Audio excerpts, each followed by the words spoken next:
Yeah, I mean, you can have Arestovich and Zelensky and all the other green shirt wearing. I mean, I'm wearing this in honor of Zelensky. Just to make the point, Mr. President, that I was wearing olive drab before you were born. So you don't own it. Real soldiers own it. So but Zelensky, he's a joke of a leader. Everybody's praising him. I don't know. I don't want to put too much faith in Telegram reports. It's always a danger. But there's enough reporting coming out of Kiev about tension between the Office of the Presidency and the Ministry of Defense. And the fact is the Ministry of Defense thinks that the president is interfering with the conduct of the war to score political points. Zelensky has to try to shape perceptions that make it appear as if a Ukrainian victory is still possible so he can continue to extort weapons and money from NATO, the European Union, the United States. So far, he's been very successful, but the narrative is flipping on him.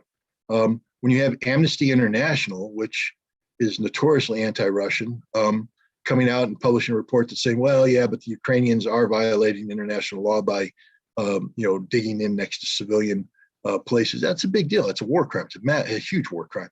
And all other war crimes are derived from that because that means it's Ukrainians murdering civilians, Ukrainians holding people hostage, Ukrainians using civilians as human shields. These are things that the West doesn't want to admit, but now Amnesty International is coming out and saying it. When you have the New York Times running front page stories saying basically the war's lost, there's nothing Ukrainians can do. Mm-hmm. Look, the Russians have already labeled Zelensky a rogue leader of a rogue nation. So, and the Russians aren't loose with their language.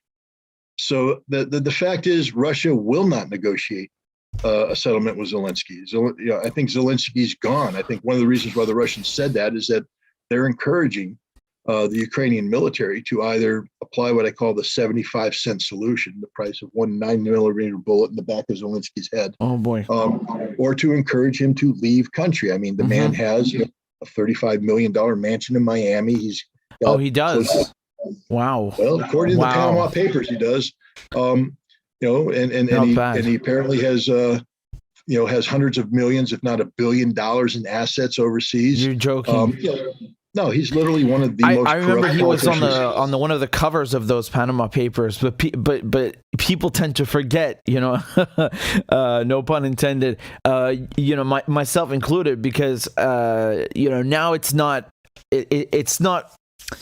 in good taste to say that Zelensky was in the Panama Papers. So let's put it that way, right? It's very unbecoming. It's unbecoming of you, good sir. We have to all praise them and shut up. No talking about that.